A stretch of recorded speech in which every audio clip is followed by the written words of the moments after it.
یک ریاست مثلا مشو تمام جای میپیچه اثرات روش تمام میگیره. مثلا جنگ اوکراین مشه گرانی دهی جماعه این حالی و زمانه نیست که ما بگیم مرد از چیکار این دور از رفت. لہذا در تناظر اگر تو کنی جنگ‌های مختلف جنگ غزه همو جنگ است، جنگ پاکستان قد پاکستان همین است، جنگ پاکستان قد انڈیا دمجی مسئله است، جنگ قدرت ها است. سیاسی صورتحال که بین پاکستان و افغانستان است به نظر شما برای از مو مردمی که ما کمزور است چی اثر مفته؟ از سطح کشوری مو پالیسی‌های مو سیاست‌های مو اون نبوده که واقعا مفادات پاکستانی‌ها و مفادات ملک از ما صحیح انداز میں نمایندگی بهتره و شما میگید که امروز مو قطع حل به امثال به شدت مشکل داره.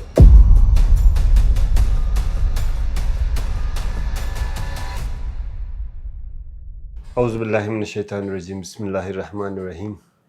ما ضیا صالحی از تایم نیوز در خدمت شما هستم. دوستای محترم، ما یک برنامه ترتیب دادیم منیزی سیاسی سماجی و دیگه امیتر برنامه ها را ما از دریچه تایم نیوز و صفحه مجازی تایم نیوز ما میخوایی برایشون برسنی. در امروز نه مهمانی از ما دکتر محمد حسین که اینا سابقه HOD الحمد یونیورسیتی منده و امیتر منی صحافت ماشاءالله بسیار خوب کردار داشته بوده، فعالیت های مثبت اینا داشته بوده دیگه. منی آیار اینا که است PhD خو کده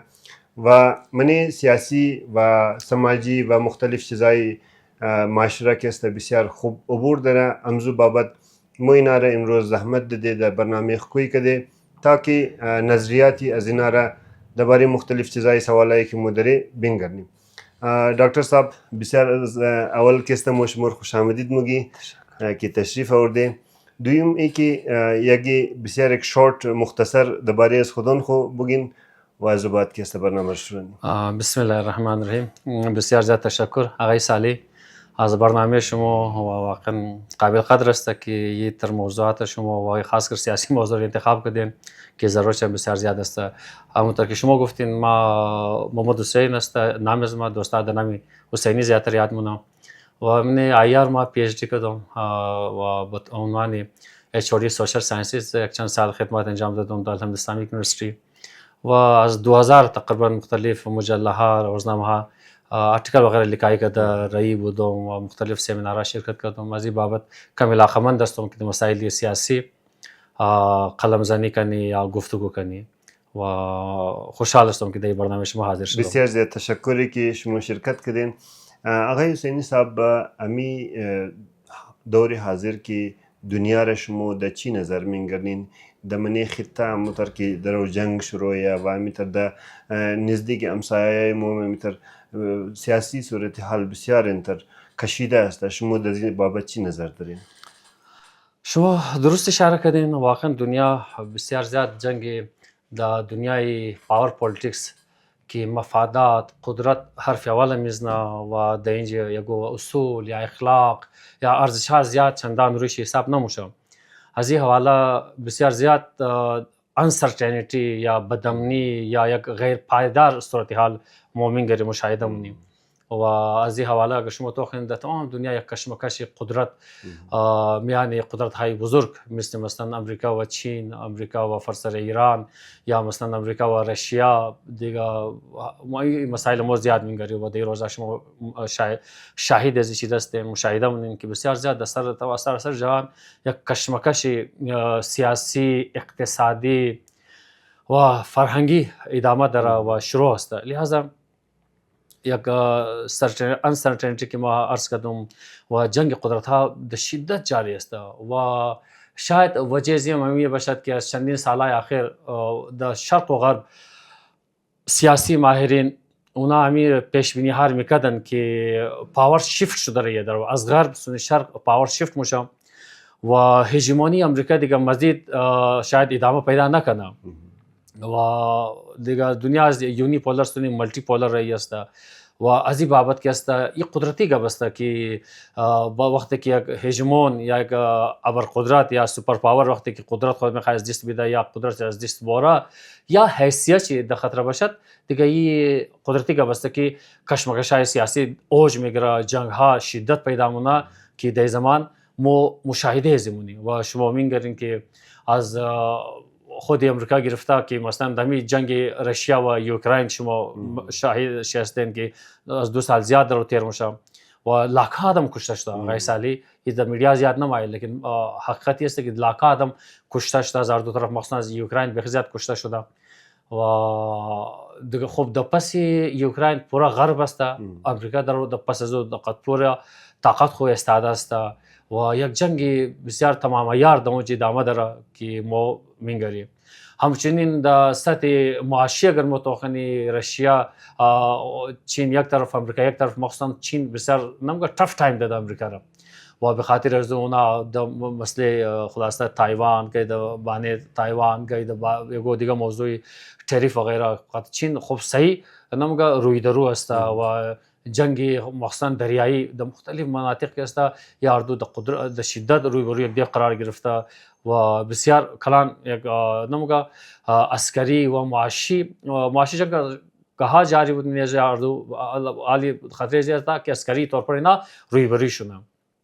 دیگه علاوه از فرسری مثلا مومن گری که مثلا ونزوئلا روزا بسیار زیاد خلاصه نمیگه داغ است و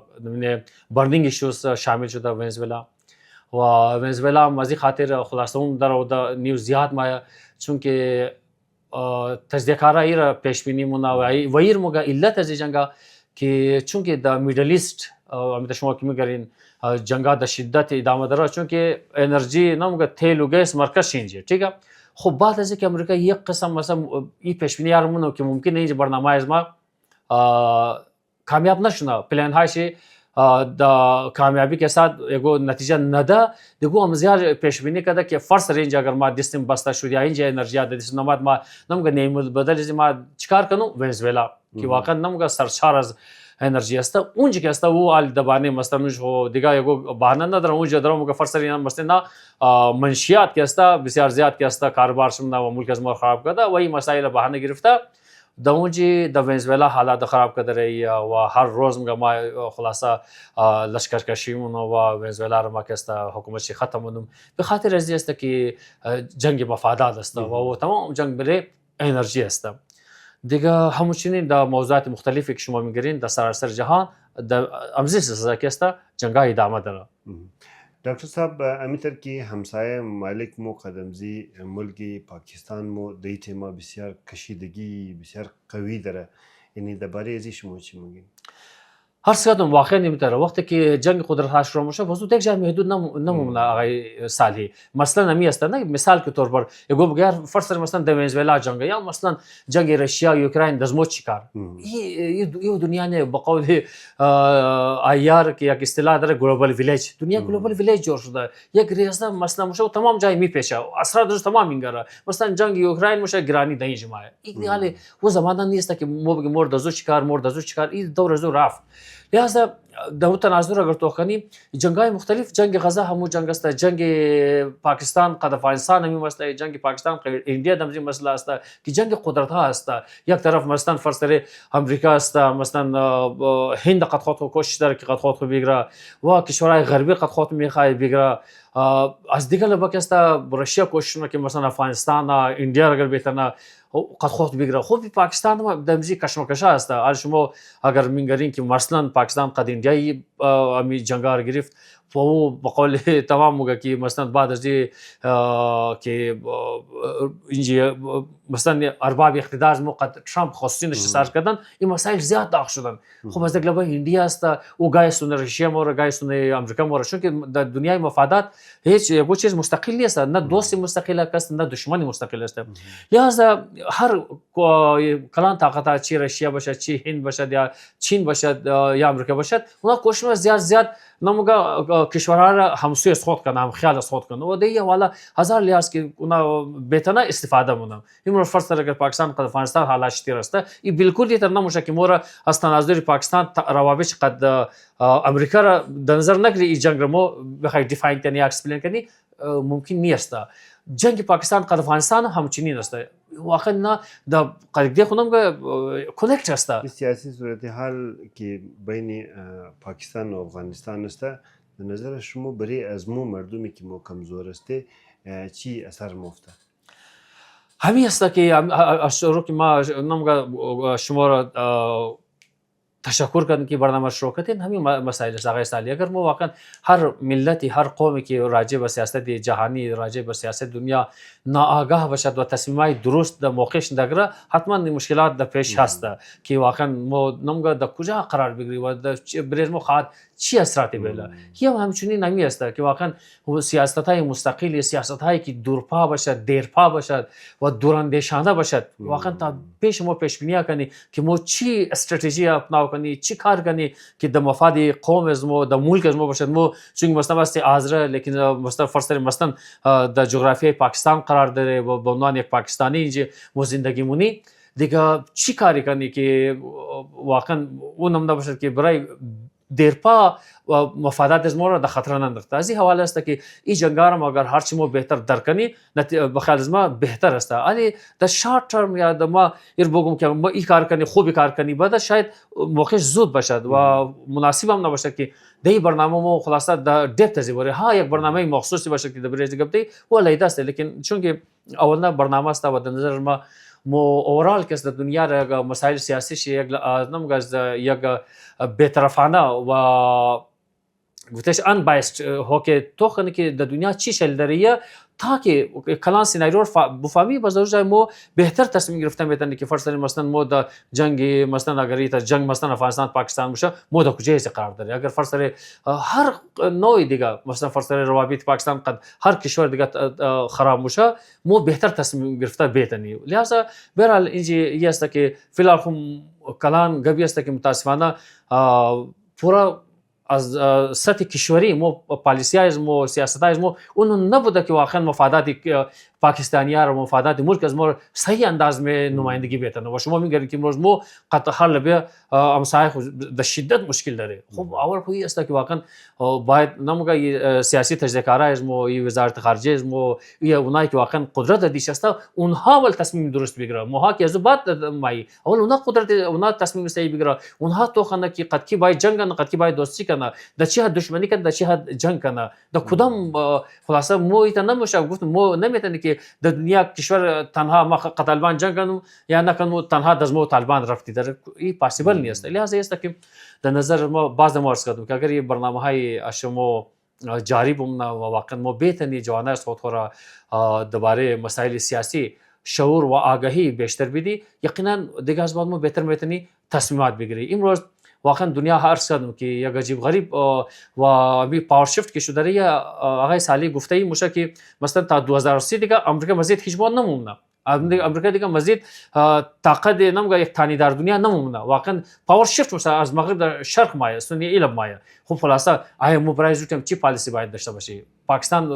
نمیگه کجا باید قرار بگیره و مفادات از مو قطعی بهتر میتونه نمیگه ورکسته بیمه کنه یا برای از مو